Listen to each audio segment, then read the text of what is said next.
Alrighty, rock and rolling. This is Zach Gelb show on the Infinity Sports Network. We'll head out to the guest line right now and talk to one of our favorite people when it comes to college football, and that's Greg McElroy. You can hear him on Jocks FM in the morning, and then you can see him on your TV everywhere, SEC Network, ESPN, ABC, doing all the analysis and calling all the big games, and he's kind enough to join us right now. Greg, appreciate the time. How you been?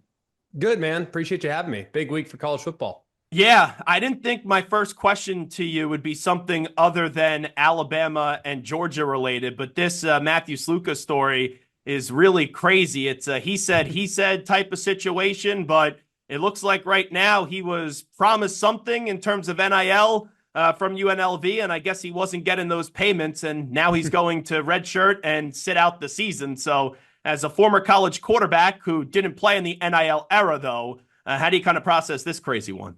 Well, I think it'd be nice to kind of get transparency.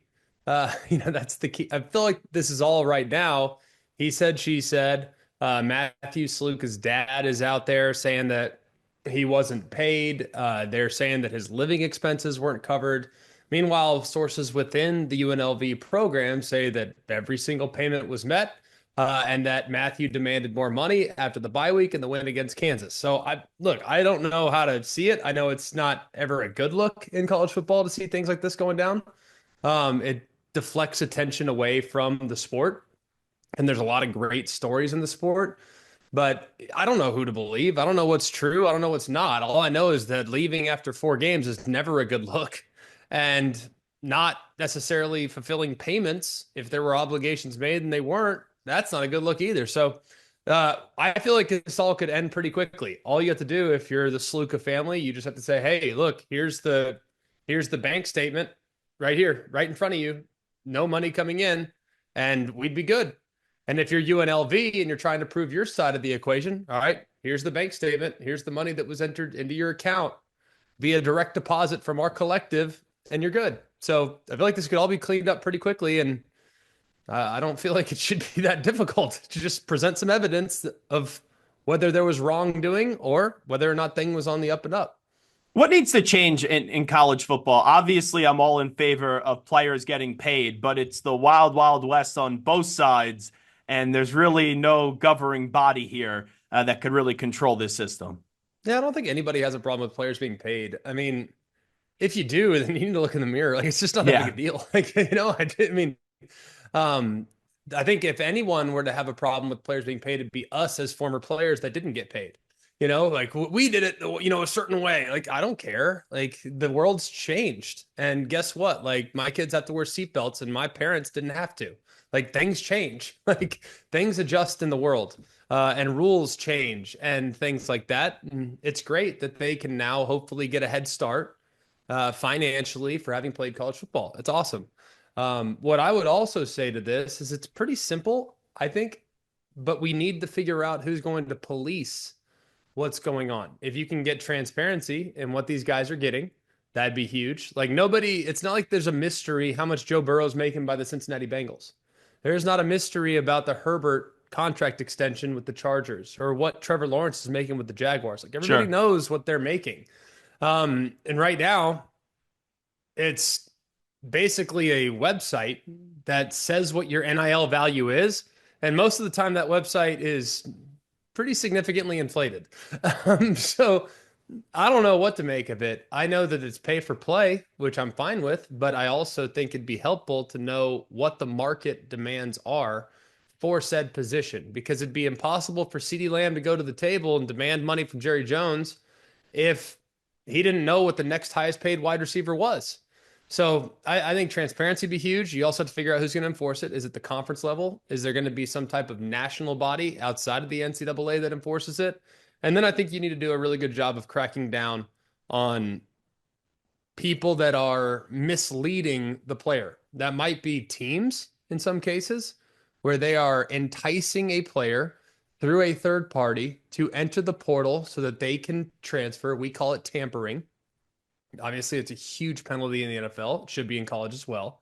And then we also need to make sure that there are extra layers that the representation has to go through, the agents, to make sure that they are capable and qualified of representing players. Because right now, there's a lot of guys that have no qualifications that are bad actors and that are trying to get their cut when they aren't necessarily always operating on the player's best interest. So that's also an issue as well. Greg McElroy here with us. Get into Alabama, Georgia. Both teams were on a bye week leading into this one. I'll take you back to the last time we saw Georgia. They only won the football game by 1 point up against Kentucky. Hey, that happens even with all great teams.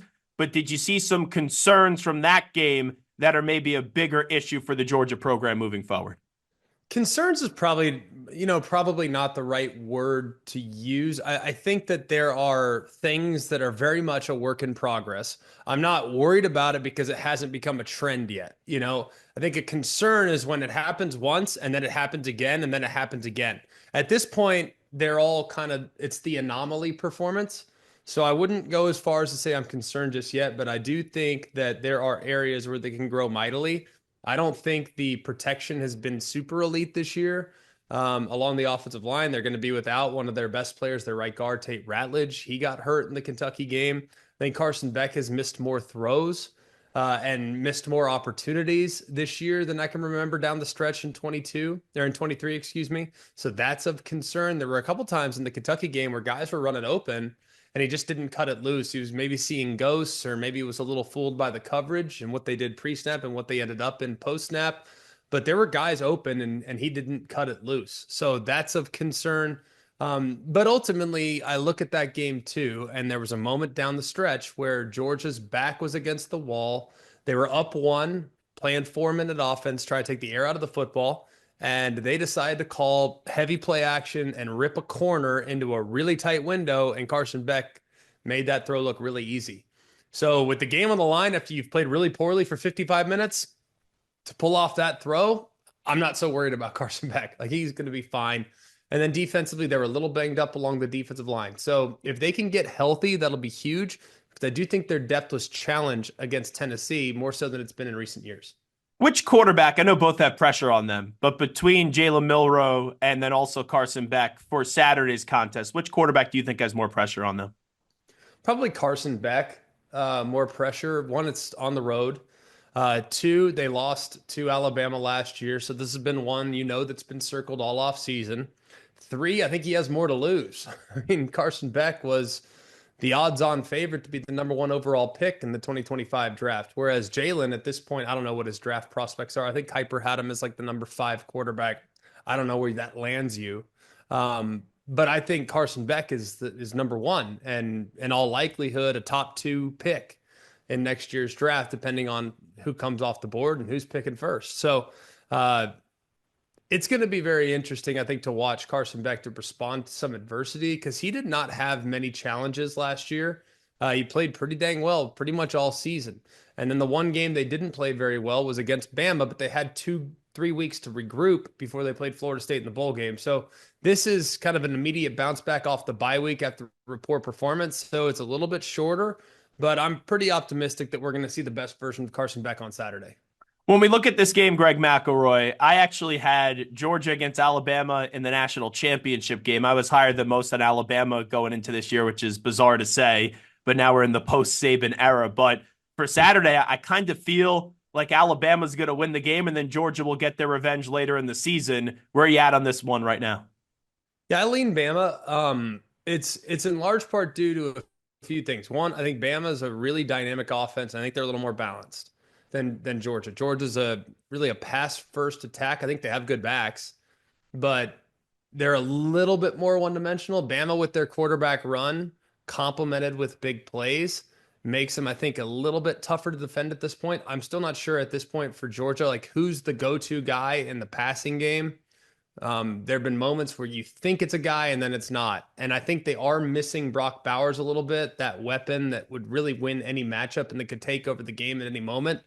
And then defensively, we've already talked a little bit about some of the question marks along the defensive line. I think Bama's better along the offensive line. So I think Bama just has a bunch of advantages in this game. I still think it'll go down the wire, and I expect it to be pretty high scoring because Bama does have some youth in the secondary and some inexperience back there. So I expect Carson Beck to get his and to create a couple big plays. But in what I think is a high scoring game, I lean towards the home team, and that would be the Tide. Before we let you run, just a few more quick hitters with Greg McElroy. Who do you think is a better team? Because both of these teams have impressed the first few weeks of the season. Is it Tennessee or is it Ole Miss? Tennessee. It's close, I think, on the ceiling. Um, but Tennessee's been challenged. It's hard to kind of gauge where Ole Miss is at right now because they haven't played anybody. Now this week they'll play Kentucky, who I think matches up pretty well against Ole Miss. Like they have good defensive linemen, they have pros, they have first round picks on this team for Kentucky. So I think they have quality pieces, and this will be really the first opportunity we get to evaluate how much Ole Miss has improved along the line of scrimmage, offensively and defensively. They've always had weapons. They've always had quarterbacks. They've always had good perimeter skill, but they haven't always had game-changing defensive and offensive linemen. They feel like they've done that this year. So this will be the first chance to really evaluate that. But I look at it, and you want to go tail the tape. Like quarterback, I lean Ole Miss heavily right now. I think Jackson Dart's way further ahead than Nico, but that's to be expected. Running back, it's kind of a toss-up. I think Sampson and Henry Parrish are awesome. Wide receiver, I lean slight towards Ole Miss. Slight, though. Very, very slight. Offensive line, I lean towards Tennessee. Defensive line, I lean towards Tennessee. Linebackers, lean towards Tennessee. And then secondary, bit of a toss-up, probably slight lean towards Ole Miss at the moment. So tail of the tape, I think defensively in the front seven, you really like Tennessee. And then offensively with their skill, you really like Ole Miss. So I think it'd actually be a great matchup if they played each other, to be honest with you. I think these teams match up pretty well against each other and be a fascinating showing. Staying in the SEC, which is still bizarre to say with Texas now in the SEC along with Oklahoma. We've seen a little Arch Manning this year. Obviously made his first start last week with Quinn Ewers being banged up. What do you think Arch Manning will become with the hype and then what also you've seen from him in the small doses so far?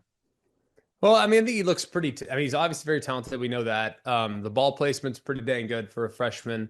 We've seen athleticism that I don't think a lot of people anticipated, but I was not shocked by it. I knew this was a guy that could run if necessary. And I also seen a guy that's made some freshman mistakes, which, by the way, welcome to college football. It's hard. Right. Like these guys are good. So those that have said, this guy's going to be the greatest thing since sliced bread, I don't know if I'm willing to go that far just yet. I think he has all the tools to become an elite player, but he's still young, and we need to treat him as such. And to anticipate him being the best quarterback in the country here, one start into his college career, you're probably going to be a little misled. So I'm glad that Quinn is going to be back at some point here very soon, because I don't think that Arch is 100% ready to be the every down guy for the national championship favorite at the moment. But I do think his time is coming. And man, I don't think many players could play at a real high level as a redshirt freshman. There's just not that many. He hasn't had a lot of game action. So I've been super optimistic with what I've seen. I still think there's things to iron out and things to improve. But so far it's been, rock solid B plus performances from Arch in the last two games. When we get to Billy Napier at Florida, Greg McElroy, it's not a matter of if he's going to get fired, in my opinion. It's just when. The big question right now around college football, would Lane Kiffin leave Ole Miss for Florida? How do you respond to that if that opportunity presents itself? I mean, he's making a lot of money. I mean, he's making, I think his most recent contract got him to $9 million and change, which I'm not sure exactly where that falls on the pecking order of top college football coaches, but I think he's in the top 10. I think Florida's a tricky job, man. Like, I think it's a really good place and you can win big there and the ceiling's crazy high, but along with it comes an expectation that you never lose and you never play bad and you score a lot. So I think the Florida job is a tough one. I mean, I've seen good coaches go there and not win enough to maintain their job status, even though they'd won like 65% of their games. Like, it's a tough spot. So because they not only expect you to just win, but they expect you to win a certain way by scoring a lot of points and being entertaining in the process. So I think it's a very tough spot to be in. If I were to handicap it, I think it's a 50-50 that he would consider it, but that's Lane for you. Like, it was 50-50 with him and Auburn a couple years ago. And he decided at the 11th hour, hey, I'm staying. A lot of drama, and it will come right down to the end, right? It always does, like with him. Like, I think I think he likes to be recruited. I think he likes to be considered. I think he likes to be in the public eye, but I also think he's really happy in Oxford. So it wouldn't shock me at all if he entertained it all the way to the end and then ultimately decided to stay. Before I let you run, if your Heisman ballot was due tomorrow, which it's not, I was talking about this the other day. The three names that would be on my ballot would be Travis Hunter, Ashton Genty, and Cam Ward, in no order. But who would be your three names? Just wondering with what you've seen so far. Yeah, it's three good ones. Genty is awesome at Boise. He is a great player. He is really fun to watch. So he would certainly be in the mix for me. I always like to consider a defensive player, but I'm trying to think if there's one that's really popped this year so far. I don't know if I'd put a defensive player on just yet. I mean, I look at Hunter, and I view him more through the lens of a receiver. I know he's had an interception. I know he's had a forced fumble. I see him more as a receiver than I do as a defensive back. So I guess he could qualify as a defensive player if you looked at him that way. I think he's definitely one of the best players. I don't know if I don't know if he's going to have enough juice to maintain all the way through the end to be considered amongst the Heisman hopefuls, because I don't think his team's going to win a lot of games moving forward. I mean, they're a 2-touchdown dog at UCF who, might be a top 5 team in the Big 12, but I don't know. I don't know where they're going to ultimately end up. So, he's a good one that I think will be considered by most. Trying to think. I mean, Cam Ward's an obvious one with what he's accomplished already so far. I still wouldn't rule out Jackson Dart at Ole Miss, Carson Beck at Georgia. Milroe is going to be in the mix because the way these things usually go, Zach, like it's Down to the wire. It's almost irritating. It's like, who's the most famous player on the best team Yep. and has their team in position to win, a national championship? It seldom goes to the best player. It really almost always goes to the quarterback of one of the top 6 teams. And that might be frustrating for some. That might be cool with others. To me, it's frustrating because I think there's a lot of great players that don't really get a lot of consideration because they don't play for the right team. He's Greg McElroy. Greg, appreciate the time as always. Thanks for the insight. Appreciate it, buddy.